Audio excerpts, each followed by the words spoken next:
Breaking news చూస్తున్నాం. Shamshabad airport కి bomb బెదిరింపు కాల్ వచ్చింది. ఆమ్స్టర్డామ్ నుంచి వస్తున్న ఒక ఫ్లైట్ లో బాంబు ఉన్నట్టు మెయిల్ చేశారు. ల్యాండ్ అయ్యే లోపే ఏ క్షణమైన బాంబు పేలొచ్చని బెదిరింపు మెయిల్ ని పంపించారు. వెంటనే ఎయిర్పోర్ట్ అధికారులు అప్రమత్తమయ్యారు. తనిఖీలని ఇమీడియట్ గా చేపట్టారు. ప్యాసింజర్లందరినీ కూడా కిందకు దింపేసి ఆ ఫ్లైట్ ని ఐసోలేషన్ ప్రాంతానికి తరలించి క్షుణ్ణంగా ఫ్లైట్ మొత్తాన్ని కూడా పరిశీలించినట్టు తెలుస్తుంది. విమానాన్ని క్షుణ్ణంగా తనిఖీ చేసి బాంబు లేదని నిర్ధారణ చేశారు. ఇటు ఫ్లైట్ సేఫ్గా ల్యాండ్ అవ్వడంతో ప్యాసింజర్స్ అందరూ కూడా ఊపిరి పీల్చుకున్నారు. బాంబు బెదిరింపు మెయిల్స్ పై పోలీసులకు ఫిర్యాదు చేసినట్టు తెలుస్తుంది. కొంత హై టెన్షన్ నెలకొని ఉండే ఆమ్స్టర్డామ్, యూరోపియన్ కంట్రీ అని చెప్పొచ్చు. ఆమ్స్టర్డామ్ నుంచి వస్తున్న ఆ ఫ్లైట్ మరి దానికి సంబంధించి ఒక్కసారి దానిపై బాంబు పేల్చేస్తాము, అది గాల్లో ఉండంగానే పేల్చేస్తాము అనడంతో ఆ ప్రయాణికులందరూ కూడా ఒక్కసారిగా హై టెన్షన్కి గురయ్యారు. ఏ క్షణాన ఏం జరుగుతుందో అంటూ వాళ్ళ ప్రాణాలను అరిచేతిలో పెట్టుకొని భయపడిన పరిస్థితి. మొత్తానికైతే అది ఫ్లైట్ ల్యాండ్ అయిపోయిన తర్వాత కూడా దాన్ని ఒక ఐసోలేషన్ సెంటర్కి తీసుకొని వెళ్ళి ఆ ప్రయాణికులను ఇమీడియట్గా దాంట్లోంచి దింపేసి లగేజ్ ఉండంగానే ఆ ఫ్లైట్ మొత్తాన్ని కూడా ఆ బాంబ్ స్క్వాడ్ క్షుణ్ణంగా పరిశీలించినట్టు తెలుస్తుంది. పరిశీలించి దాంట్లో ఎటువంటి పేలుడు పదార్థాలు లేవంటూ నిర్ధారించారు. మొత్తం మీద కొంత హై టెన్షన్ వాతావరణం అయితే నెలకొని ఉండే. దీనికి సంబంధించి మరింత అప్డేట్ తీసుకునే ప్రయత్నం చేద్దాం. ఇటు మా ప్రతినిధి ఇన్నారెడ్డి అందుబాటులో ఉన్నారు. ఇన్నారెడ్డితో మాట్లాడి తెలుసుకునే ప్రయత్నం చేద్దాం. ఇన్నారెడ్డి, చెప్పండి, అసలు ఏం జరిగింది? ఎన్ని గంటలకు వస్తున్న ఫ్లైట్ని దాంట్లో ఒక బాంబు ఉందని చెప్పేసి మెయిల్ ఎన్ని గంటలకు వచ్చింది? కళ్యాణ్, మనం గమనించవచ్చు, శంషాబాద్ ఎయిర్పోర్ట్ కు బాంబు బెదిరింపు రావడం జరిగింది. ఆమ్స్టర్డామ్ నుంచి వస్తున్న ఫ్లైట్ లో బాంబు ఉన్నట్టుగా కూడా ఇక్కడ శంషాబాద్ ఎయిర్పోర్ట్ కు ఒక మెయిల్ ద్వారా ఒక థ్రెడ్ కాల్ రావడం జరిగింది. సో దీంట్లో ఏమంటే ల్యాండ్ అయ్యే లోపు ఏ క్షణమైనా సరే బాంబు పేలుతుందని చెప్పని ఆ మెయిల్ రావడం తోటి ఒక్కసారిగా అప్రమత్తమై ఇమ్మీడియట్ గా తనిఖీలు చేపట్టారు. అంటే ఆ ల్యాండ్ అయ్యే లోపలనే పేలుతున్నారు కాబట్టి ఇమ్మీడియట్ గా ఆ ప్యాసింజర్లను కిందకు దింపి ఒక ఐసోలేటెడ్ ప్రాంతానికి ఆ ఫ్లైట్ మరలించి అనువను కూడా మొత్తం తనిఖీలు చేసిన నేపథ్యంలో ఎక్కడ కూడా ఎలాంటి బాంబుకు సంబంధించిన ఆనవాళ్లు కానీ ఏమి లేవని చెప్పి అన్న తర్వాతనే కాస్త ఊపిరి పీల్చుకున్నారు. దీనికి సంబంధించి సేఫ్ గా ల్యాండ్ అవడం, ప్రయాణికులు కూడా సేఫ్ గా దిగడం తోటి ఎలాంటి హాని జరిగే అవకాశం లేదని చెప్పని, అలాగనే ఒకవేళ నిజంగానే ఫ్లైట్ లో ఏమన్నా ఉందా అని చెప్పేసి కూడా ఒక ఐసోలేటెడ్ ప్రాంతానికి ఆ ఫ్లైట్ ని మరలించి మరీ తనిఖీలు చేసినప్పుడు కూడా ఎలాంటి బాంబు లేదు నిర్ధారణ చేశారు. మొత్తం మీద ఒక 30 గంట పాటు ఒక ఉద్రిక్త వాతావరణం నడుమ ఎప్పుడు ఏ క్షణాన ఏమవుతుందని చెప్పని అందరూ కూడా చాలా టెన్షన్ ఫీల్ అయ్యారు. ప్రస్తుతం అయితే మాత్రం అధికార యంత్రాంగం స్పందించారు, అలాగే బాంబు వారు స్పందించారు. ధైర్యం చెప్పినా కూడా కొంతమంది ఫ్లైట్ నుంచి దిగేటప్పుడే చాలా ఉద్రిక్త వాతావరణం నెలకొంది. మొత్తం మీద అంతా కూల్ గా ఎలాంటి బాంబు లేదని చెప్తాను కూడా పోలీసులు చేసిన నేపథ్యంలో ఈ మెయిల్ పంపించిన వ్యక్తులు ఎవరు, తర్వాత ఏ ఐపీ అడ్రస్ వచ్చిన దాని మీద కూడా పోలీసులు కేసు నమోదు చేసుకుని దర్యాప్తు చేస్తా ఉన్నారు. కళ్యాణ్,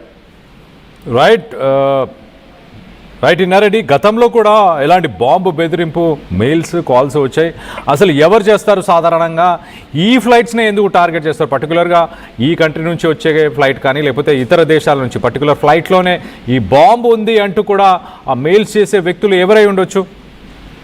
అంటే కళ్యాణ్, దీంట్లో మనం ఈ బాంబు థ్రెడ్ కాల్ సంబంధించి 2 రకాలమైన ఇన్సిడెంట్ జరిగే అవకాశం ఉంది. అయితే ఒక్కొక్కసారి అటెన్షన్ డైవర్స్, అంటే ఏదన్నా ఒక పెద్ద ఇష్యూ జరగడానికి ముందు కూడా వీళ్ళు అప్రమత్తంగా ఉన్నారా లేదా, లేకపోతే ఏదన్నా ఇష్యూ జరుగుతున్నప్పుడు ఆ ఫోకస్ అంతా కూడా ఆ ప్రాంతం మీద ఉంటుంది కాబట్టి అటెన్షన్ డైవర్షన్ చేసి వేరే చోట్ల కొన్నిసార్లు అటాక్ చేసిన సందర్భాలు కూడా ఉన్నాయి. సో ఎక్కువ శాతం అంటే ఎయిర్పోర్ట్ కి బెదిరింపులు వచ్చిన తర్వాత ఈ రకమైన బెదిరింపుల్లో 99.9% ఎప్పుడు కూడా అన్ని ఎలాంటి బాంబు లేని సంఘటనలు జరిగినాయి. సో కాకపోతే ఏంటంటే ఎలాంటి కాల్ వచ్చినా చిన్నదైనా పెద్దదైనా కూడా ఇమ్మీడియట్ గా అప్రమత్త యంత్రాంగం కూడా తనిఖీలు చేపడతా ఉంది. ఇదంతా కూడా ఒక ఫేక్ కాల్ గా, తర్వాత ఒక ఫేక్ మెయిల్ ఐడి నుంచి కూడా వీళ్ళు మెయిల్ ఐడి పంపించారు. అది కూడా విపిన్ వాడి, అంటే ఒకవేళ విపిన్ వాడి కనుక మనం ఈ మెయిల్ కనుక పంపిస్తే ఎక్కడ అడ్రస్ కూడా తెలుసుకోలేమని చెప్పినప్పుడు కూడా విపిన్ వాడి ఇలాంటి మెయిల్స్ పంపించినా కూడా ట్రాక్ చేయగల సిస్టమ్ ఉంది కాబట్టి ఖచ్చితంగా ఎక్కడి నుంచి వచ్చింది, ఎవరు పంపించారో కనుక్కుంటా అని చెప్పి పోలీసులు చెప్తున్న పరిస్థితి. ఇవన్నీ కూడా ఆకతాయిగా కొంతమంది చేస్తున్న పనులు. తర్వాత దీంట్లో అసలు నిజంగానే ఏమన్నా ఇష్యూ ఏమైనా ఉందా, ఏదైనా కారణం ఏమైనా ఉందని చెప్పని కూడా బ్యాక్గ్రౌండ్ చెకప్ మాత్రం ఖచ్చితంగా జరుగుతుంది. దాని జరిగిన తర్వాత ఈ మెయిల్స్ పంపించడం వెనక ఉన్న ఉద్దేశం అనేది కనుక్కునే అవకాశం ఉంది. ఎక్కువ శాతం ఈ ఎయిర్పోర్ట్ కు వచ్చే బాంబ్ పిటికాల్స్ అన్ని కూడా ఫేక్ కాల్స్ ఎక్కువగా ఉంటాయి. అయినప్పటికీ కూడా యంత్రాంగం ఎప్పుడు కూడా అప్రమత్తంగానే ఉండి తనిఖీలు చేపడతా ఉంటుంది. కళ్యాణ్. రైట్ ఇనారెడ్డి, thanks for the latest update. మొత్తం మీద ఆమ్స్టర్డామ్ నుంచి హైదరాబాద్కి వస్తున్న ఒక ఇంటర్నేషనల్ ఫ్లైట్లో బాంబు ఉంది అంటూ కొంతమంది దుండగులు మెయిల్ని పంపించారు. ఆ మెయిల్ని ప్రస్తుతానికి పోలీసులు ట్రేస్ చేసే పనిలో ఉన్నట్టు తెలుస్తుంది. ఆ ఫ్లైట్ ల్యాండ్ అయిన వెంటనే దాంట్లో ఉన్న ప్రయాణికులందరినీ కూడా కిందకి దింపేసి ఒక ఐసోలేషన్ సెంటర్కి తీసుకెళ్ళడం జరిగింది. అక్కడ క్షుణ్ణంగా బాంబ్ స్క్వాడ్ చాలా క్షుణ్ణంగా ఆ ఫ్లైట్ మొత్తాన్ని కూడా పరిశీలించారు. దాంట్లో ఎలాంటి పేలుడు పదార్థాలు లేవు అన్న తర్వాత కొంత ఎయిర్పోర్ట్లో ఊపిరి పీల్చుకోవడం జరిగింది. సో ఎయిర్పోర్ట్లో మిగతా ఫ్లైట్స్కి ఎక్కేవాళ్ళు కానీ దిగేవారు కానీ మిగతా ప్రయాణికులందరూ కూడా ఒక్కసారిగా కొంత భయభ్రాంతులకు గురయ్యారు. ఎయిర్పోర్ట్ ఏ క్షణానైనా ఎయిర్పోర్ట్లో ఉన్న ఫ్లైట్ పేలిపోయే అవకాశం ఉంది అంటూ కూడా వార్తలు రావడంతో కొంత హై టెన్షన్ వాతావరణం అయితే నెలకొని ఉంది. ఈ ఆమ్స్టర్డామ్ నుంచి వచ్చిన ఈ ఫ్లైట్ని ఎందుకు టార్గెట్ చేశారు అంటే ఇప్పుడు మా ప్రతినిధి చెప్పినట్టు ఇతర కారణాలు ఏవైనా ఉండొచ్చు. మిగతా ప్లేసెస్లో జరిగే విషయాలను కొంత డైవర్ట్ చేసే ప్రయత్నం చేయడం కానీ డిస్ట్రాక్షన్ లాగా యూజ్ చేసే అవకాశం ఉంటుంది. అలాగే సాధారణంగా ఇలాంటి మెయిల్స్ చేసే వాళ్ళందరూ కూడా ఒక VPNని యూజ్ చేసి ఆ VPN ద్వారా వాళ్ళు ఎక్కడున్నారో ట్రేస్ చేయకుండా ఉండేలాగా ప్రయత్నం చేస్తుంటారు. సాధారణంగా హ్యాకింగ్ చేసే వాళ్ళు ఇలాంటి పనులు చేస్తుంటారు అంటూ కూడా చెప్పుకొస్తున్నారు. సో మొత్తం మీద శంషాబాద్ ఎయిర్పోర్ట్కి బాంబు బెదిరింపుపై మీ అభిప్రాయం ఏంటి? దీని వెనుక కుట్ర ఏదైనా దాగుందని మీరు భావిస్తున్నారా? సాధారణంగా ఎయిర్పోర్ట్స్లో ఇలాంటి మెయిల్స్ కానీ ఫోన్స్ కానీ చేయడానికి గల కారణాలు ఏంటి? ఎయిర్పోర్ట్ ఆపరేషన్స్ని సస్పెండ్ చేయడానికి ఎవరు ప్రయత్నిస్తుంటారు? దీని వెనక ఏదైనా ఉగ్రవాద కుట్రలు కూడా ఉన్నాయని మీరు భావిస్తున్నారా? ఇతర దేశాలకు సంబంధించిన వ్యక్తులు ఏమైనా ఇలాంటి పాల్పడుతున్నారని మీరు భావిస్తున్నారా?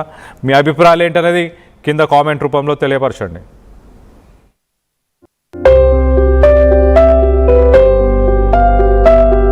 చిన్న చిన్న ఆనందాలు 35 ఏళ్లుగా నా జీవితంలో లేవు. 35 ఏళ్లుగా నేను డైపర్లలో బ్రతికాను. 6 సెంటీమీటర్ల ఫిస్టులా నా మూత్రాశయంలో లీకు కారణమైంది. ఎవరూ నాకు సహాయం చేయలేకపోయారు. AINUలో వైద్యులను కలిసే వరకు. అక్కడ వారు రోబోటిక్ శస్త్రచికిత్సతో నాకు పరిష్కారం ఇచ్చారు. వారు నా ఆత్మవిశ్వాసాన్ని కూడా తిరిగిచ్చారు. Precision care makes it possible. The Center for Robotic Surgery at AINU.